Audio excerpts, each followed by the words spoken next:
Sebenarnya aku baru dapat diagnosa tersebut ketika aku umur 17 tahun apa 16 tahun gitu, aku agak lupa ya. Oke. Jadi borderline personality disorder itu adalah gangguan kejiwaan yang bukan hanya mood disorder tapi juga personality disorder.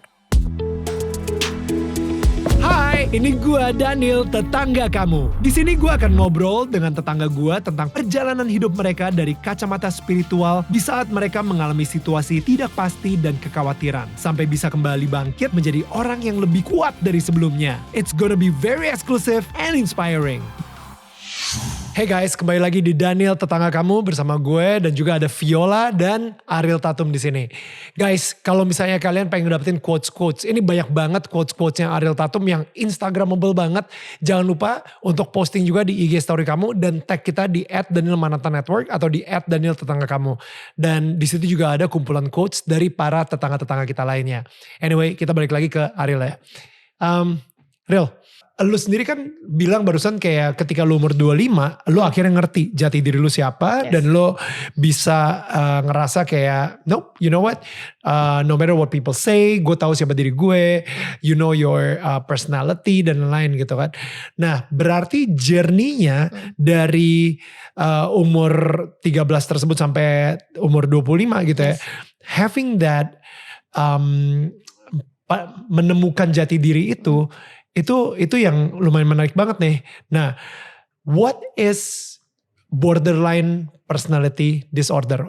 Bisa dijelasin nggak? Apa sih arti dari what does it mean? Jadi borderline personality disorder itu adalah gangguan kejiwaan yang bukan hanya mood disorder tapi juga personality disorder. Kenapa dia namanya borderline? Karena dia memang mencakup dua-duanya. Kayak bipolar itu it's mirip? Different. No, it's different. It's a whole lot of different things.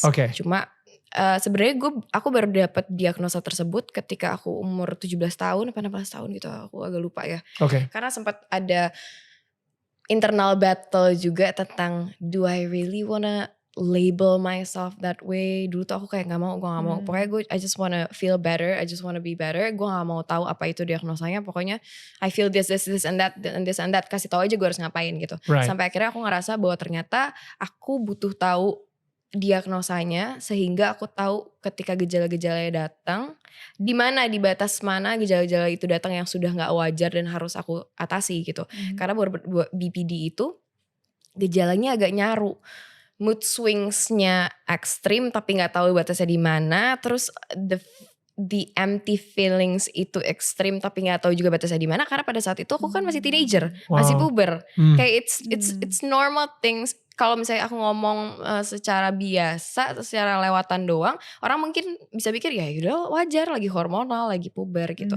Tapi ternyata what I experienced was way too extreme dan for way too long gitu. Memang lingers ketika yang lain sebenarnya masih bisa beraktivitas, masih bisa produktif, aku nggak bisa sama sekali gitu. What was your question again? Oh, the process. Ya, maksudnya tapi what was that like? Boleh tadi kan ada gejala-gejalanya gitu ya. Gejala-gejalanya itu seperti apa sampai akhirnya mengarah ke suicidal? I was chronically depressed. Pada saat itu banyak lah.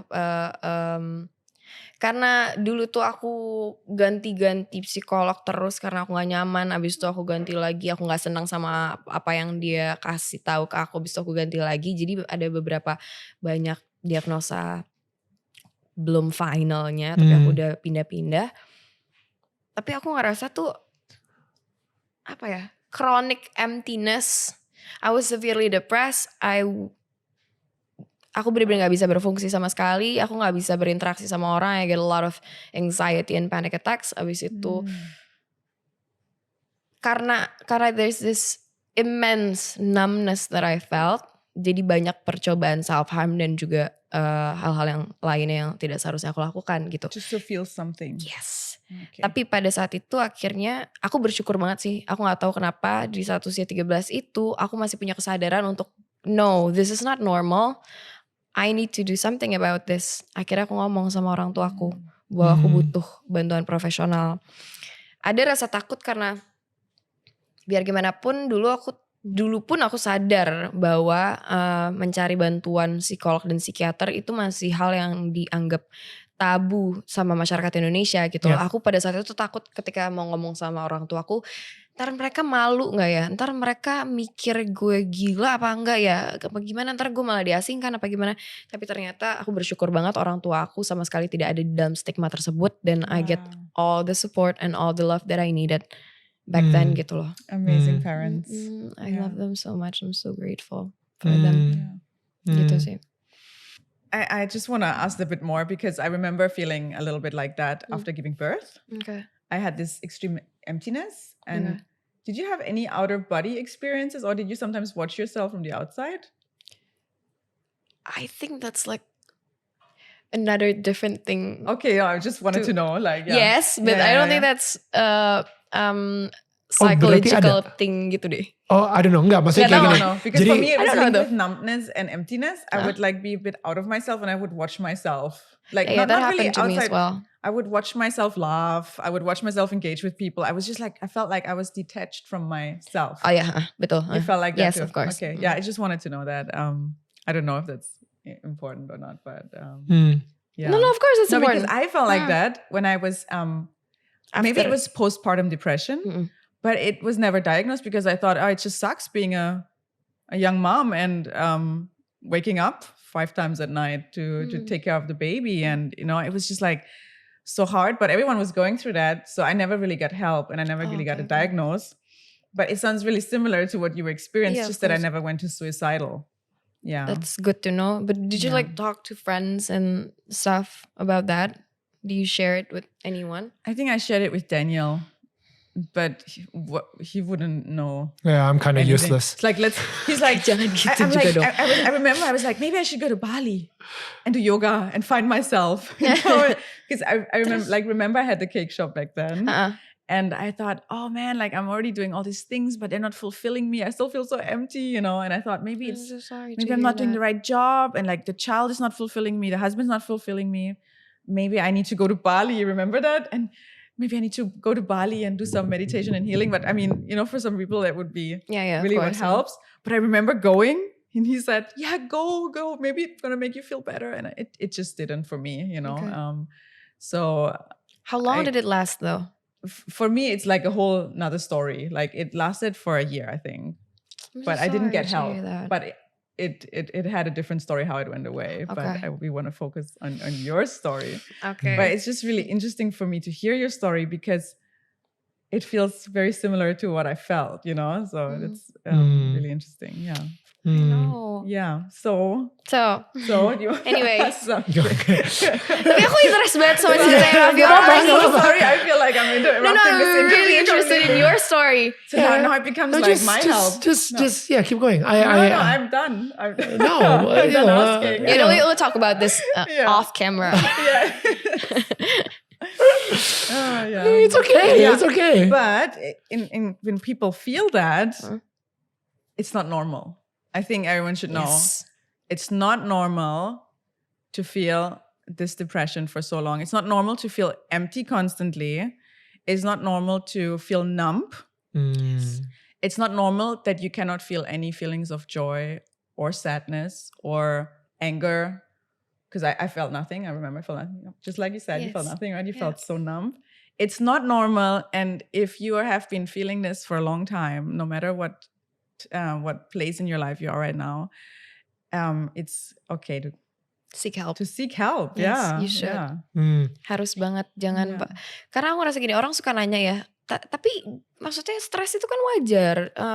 Masa hidup gak stres? Itu wajar lah. Maksudnya kayak batasannya tuh di mana kita harus tahu, kita harus cari bantuan profesional. Dan aku ngerasa ya, titik di mana kamu harus cari bantuan profesional itu adalah titik di mana kamu tiba-tiba nanya, ini masih wajar gak ya? Menurut aku itu salah satu indikasinya sih, Kak. Wow. Ngerti gak? Ketika lo the question, aku ngerasa itu adalah salah satu, tubuh kita itu kan, our body is a very intelligent, is very intelligent gitu loh. Dan aku ngerasa hal kayak gitu tuh adalah hal yang mencoba, yang tubuh kita coba untuk sampaikan ke kita, tapi kan pikiran kita adalah hal yang terpisah sama tubuh kita gitu loh. Jadi aku rasa kalau misalnya teman-teman online di luar sana tiba-tiba kepikir kayak ini masih wajar gak ya? Mungkin di situ kalian harus look deeper untuk nanya ke diri sendiri gitu. udah terganggu apa enggak produktivitasnya, udah keganggu kerjanya, udah nggak bisa fokus kah ketika diajak ngobrol sama orang, atau Right. memang itu udah terlalu berkepanjangan. Karena menurutku stres itu memang ada yang baik dan ada yang buruk kan. Stres yang baik itu adalah stres yang memotivasi kita untuk melakukan sesuatu, Yeah. untuk kayak To become better do atau, better yeah. untuk kayak memaksimalkan potensi. Tapi kalau misalnya stresor tersebut udah bikin kita jadi paralyzed dan nggak bisa tidur, atau kebanyakan tidur, atau jadi nggak makan, atau jadi makannya tambah banyak gitu, itu That's udah so good. itu mungkin udah waktunya kalian cari bantuan profesional sih gitu. That's so menurut good. aku. Yeah. That's so good, Ro. Let's talk about, lu tadi bilang let's end the shame. Yes. Oke, momen ketika lu sadar bahwa ini bukan sesuatu yang memalukan, itu bagaimana? Karena gue juga pengen tahu nih, kayak tetangga kita di sini mungkin ketika dia lagi dengerin kita ngobrol, banyak dari mereka yang, man, gue ngerasain exactly that, tapi gue terlalu malu. Momen apa triggernya sehingga lu akhirnya bisa membicarakan hal tersebut, dan prosesnya seperti apa? Kalau dari aku pribadi jujur aku gak pernah malu. Aku gak pernah ngerasa malu. Aku cuma takut mama papaku malu. Ketika mereka gak merasa malu. Dan throughout my intense treatments, mereka supportnya luar biasa. Di situ aku ngerasa gue beruntung banget sih ketika teman-teman gue sharing tentang ini ke keluarganya kurang suportif gitu. Right. Dan di situ aku ngerasa pada saat itu aku vakum 3 tahun. Aku sebenarnya pengen banget mengkampanyekan ini, tapi juga masih ragu karena aku nggak tahu aku nyaman apa nggak ceritain tentang ini. Tapi yang bikin aku semangat adalah ngelihat banyak teman-teman aku yang surroundingsnya masih berada di stigma buruk tersebut. Dan juga aku melihat aku ngerasa pada saat itu aku punya platform online yang dengan followers yang cukup banyak, dan aku ngerasa ketika aku balik ya might as well aku mengkampanyekan sesuatu that I'm actually passionate about, that matters to me gitu loh. Gitu sih. Ya, akhirnya gimana? Ketika lu mengkampanyekan, abis itu lu kan sempat khawatir kalau misalnya oh my goodness nanti gue dibilang orang dengan gangguan jiwa. I don't mind with that. You don't mind? At all. Okay. Although ngomong sama lo orang gila itu sangat amat nggak appropriate ya. Cuma maksudnya kayak menurut aku pribadi mendingan nggak apa-apa lo labelin gue orang gila daripada gue orang gila tapi nggak ngaku gila. Daripada there's actually something wrong about me that I need to change, tapi aku gak ngakuin itu.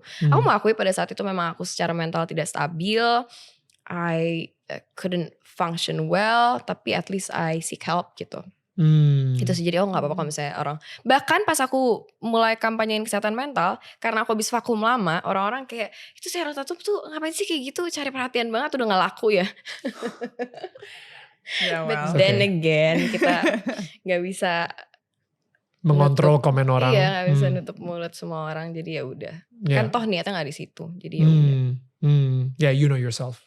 Yeah, of course. Right. Anything you want to say? Not yet. Okay. Yeah. Okay. Jadi kalau ketika lu vakum selama 3 tahun dari dunia entertainment, what happened dalam 3 tahun itu? Aku mencoba untuk mendefinisikan kembali aku mau jadi orang seperti apa yang bikin aku bahagia. I was doing a lot of journaling, a lot of meditation, a lot of things that I feel like I needed waktu itu. Jadi aku coba segala macam terapi, coba segala macam types of healing, types of therapeutic things that I can do gitu. Abis itu, ya itu sih most of it yang aku lakukan. Sounds really busy. Iya, aku tapi kesibukan Busy yang sangat healing. menyenangkan sih itu. Yeah, Karena maksudnya gini, aku tipe orang yang emang dari kecil aku anaknya curious banget about hal-hal yang memang menurut aku menarik gitu. Jadi ketika niatnya tuh sebenarnya nggak selama itu. Niatnya cuma kayak bentar doang, kayak bentar ya mau istirahat 6 bulan gitu. Abis itu keterusan. Dan karena kebetulan manajerku adalah mamaku sendiri memang dari dulu. Jadi memang ya bisa diatur gitu alhamdulillah pada saat itu. Gitu. Dan with those 3 years, lu di rumah bokap nyokap terus tuh? Sama mamaku ya. Sama mama papa gitu ya? Papaku sama mamaku udah pisah. Oh oke. Jadi sama mama banget gitu ya saat itu ya? Iya sama mamaku sama adikku. Oke, sama adik juga. Adik lu bedanya 10 tahun kan? Yes. So itu berarti ketika lu lagi mulai di dunia entertainment, 8-9-nya tuh muncul adik. Iya, lucu banget gak sih? Udah gara-gara lu udah kerja di entertainment gitu, kayaknya bokap nyokap lu gitu kayak kita kayak butuh untuk meramaikan rumah lagi nih. Yang pertama Kaget kayaknya udah. itu si Damas, adikku namanya Damas. Damas itu adalah surprise untuk semua orang, tapi berakhir menjadi berkat lah untuk semua orang. Karena benar-benar kelahiran Damas itu membahagiakan banget untuk aku dan mama papa. Tell me more about that. Karena lu tadi bilang gitu kan bahwa kalau bukan karena Damas, dia itu kayak supporter lu banget gitu. Yes. Jadi aku tuh gak tahu ya, aku karena banyak momen-momen terendah di hidup aku pada saat itu, dan aku ngerasa Damas itu dilahirkan walaupun sebenarnya mama papa aku gak pengen punya anak lagi pada saat itu, tapi tiba-tiba dia hadir di kehidupan kita. Kalau untuk di hidupku, aku gak tahu di hidup mama papa aku dan keluarga aku yang lain. Ternyata kedatangan Damas itu yang bikin aku masih ada di sini sekarang. What itu does it mean? Waktu itu tuh aku sempat mikir ya, tapi ini a good enough reason to stay alive gak ya, ketika gue depend my life on someone else to survive, untuk tetap hidup gitu. Karena pada saat itu aku ngerasa kayak kurang mau lagi ada di sini gitu. But then I think about him. Wow. But then I think about how sad he would be if I'm not around his life anymore. Karena kayak kita sedekat itu dari kecil, aku sesayang itu sama dia walaupun kita kayak Tom and Jerry, tapi kayak benar-benar we can't live without each other. Jadi pada saat itu aku ngerasa aku gak mau hidup lagi buat aku. But I would want to stay alive for him. Jadi pada saat itu aku ngerasa oke, gue mau hidup buat dia. Tapi kalau misalnya ternyata, gak tau ya kak, aku tuh ngerasa, sorry agak muter-muter. Harusnya, seperti yang tadi kamu bilang, harusnya our happiness, apalagi hidup kita gak boleh kita kasih ke orang lain gitu. Jadi pada saat itu aku ngerasa kayak, ini gak apa-apa gak ya? Kayaknya gak boleh deh gue mau hidup cuma karena dia doang gitu. But then I realize bahwa memang terkadang kita butuh percikan-percikan tersebut, sehingga api itu bisa nyala kembali gitu. Dan dalam konteks aku adalah mungkin Damas pada saat itu aku ngerasa buat Damas doang aku masih hidup di sini. Tapi ternyata Damas hanyalah percikan yang dikasih sama Tuhan dan semesta in order for me to stay alive. To have a motivation to seek healing, right? Mungkin pada saat itu Tuhan dan semesta tahu, oke, ini nih yang bisa dijadikan kunci utama dulu. Sebelum mungkin ternyata seiring jalannya waktu aku punya alasan-alasan lagi kenapa aku masih mau hidup di dunia ini gitu. That's so good. Iya, jadi itu kayak gue ngerasa Tuhan sayang banget sama Ariel. Jadi akhirnya dikasih deh Damas. Orang tuh kayak wait. Dan tapi at the same time akhirnya mungkin sekarang ini pun juga Damas juga bangga banget kali dia bisa ngelihat Ariel seperti ini sekarang. Karena dia juga banyak ngelihat momen-momen terendah di hidup aku. Dia ngelihat sendiri dengan mata kepala dia, dan dia ngelihat sendiri segala proses aku mencapai di titik ini sekarang dalam hidup gitu. Jadi benar-benar, apalagi sekarang dia udah besar kan, dia kelas 2 SMA. Jadi kayak we can share a lot of stuff together. Bisa sharing segala hal. Jadi he's such a gift from God. I wrote a poem. Jadi salah satu hal-hal terapeutik yang disaranin sama psikolog dan psikiater aku dari dulu adalah untuk nulis. Kan aku main musik, untuk buat lagu, pokoknya emosi-emosi tersebut harus dikeluarkan ke situ kan, karena memang aku sukanya tertariknya ke seni gitu. Aku pernah bikin puisi, prosa, dan juga lagu untuk Damas yang sampai sekarang gak aku rilis, aku banyak banget gak rilis, emang gak pengen. Tapi judulnya Anugerah Terindah di Hidupku. Because that's how I feel about him gitu. Aku ngerasa dia anugerah banget dari Tuhan dan semesta buat aku gitu. Dan gue setuju banget bahwa tadi kan gue bilang gitu ya, wah sedih banget kalau misalnya lu menaruh kebahagiaan lu atau mungkin bahkan hidup lu di tangan orang lain gitu. Tapi memang mungkin ada saatnya dimana Tuhan mengizinkan itu terjadi sehingga only for that season untuk menyelamatkan hidup lu, karena Tuhan bekerja dari orang lain juga kan, melalui orang lain maksud gue. Kayak Tuhan bekerja melalui orang lain sehingga satu-satunya yang lu bisa lakukan adalah berpegang ke dia dulu nih sebelum nanti akhirnya lu mengerti untuk berpegang sama dia gitu misalnya. Itu banget yang gue So rasain. yeah, I think that for that one season, satu momen pada saat itu di hidup lu, emang lu membutuhkan Damas banget gitu. Iya. Tuhan kirim Damas di hidup gue Yeah. karena gue butuh itu Yeah. pada saat itu. Yeah. Amazing that.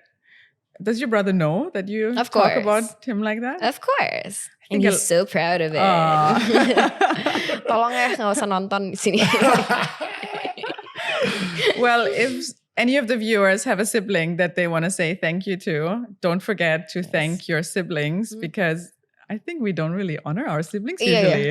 Dan memang nggak tahu ya budaya sini doang atau di sana di luar Indonesia juga. Kalau siblings tuh agak susah untuk mengungkapkan kasih sayang dan untuk actually being Bener. loving to your siblings gitu. Yeah. Bener. We Gue take them actually, for granted. gue Totally. baru baca buku literally. I just read this book. It's called The Blessing dan di situ ada satu part how to bless your sibling. Dia bilang kita sering banget bilang thank you sama orang tua kita, thank you sama spouse kita, tapi kita nggak pernah bilang thank you atau just giving a blessing to your sibling gitu. Dan gue langsung mikir I feel kayak, guilty. right, I feel like me too. I should call my siblings now. There's no happy siblings day. No, what is it? Mother's Day, Father's Day, but there's no siblings day. Yeah, yeah, Kayaknya yeah. ada tapi kita nggak tahu ya. Nggak Coba peduli. ya. nobody makes it big, right? No, gak peduli gitu ya. Apa Karena juga. aneh ya. Tapi itu aku lucunya begitu Damas. Dari Damas kecil sih, dari Damas kecil itu kayak memang mengidolakan aku banget hidupnya. Oh. Dia memang bener-bener kayak apa-apa tuh maunya nempel sama aku. Walaupun Right. kita sering berantem. Dan ketika dia besar pun Gen Z tuh aku ngerasa Gen Z tuh sangat-sangat amat cerdas ya. What's cerdas? Smart. Smart, Very bright smart. gitu. Oh, okay. Mereka very critical, mereka sangat terbuka, sangat sangat pinter deh gitu menurut aku. Jadi aku sama Damas tuh sering punya pembicaraan yang kayak oke, gini caranya kita punya hubungan yang lebih baik sama orang tua kita punya hubungan Wow. lebih baik sama satu sama lain Ya. gitu.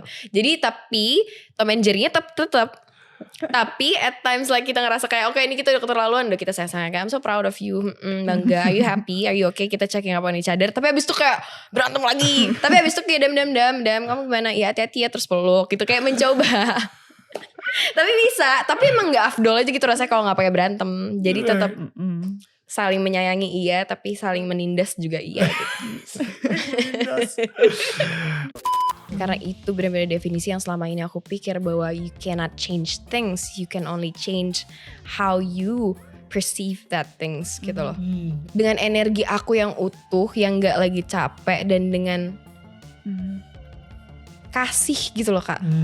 Where do you find that love in you? Where do I find that love in me?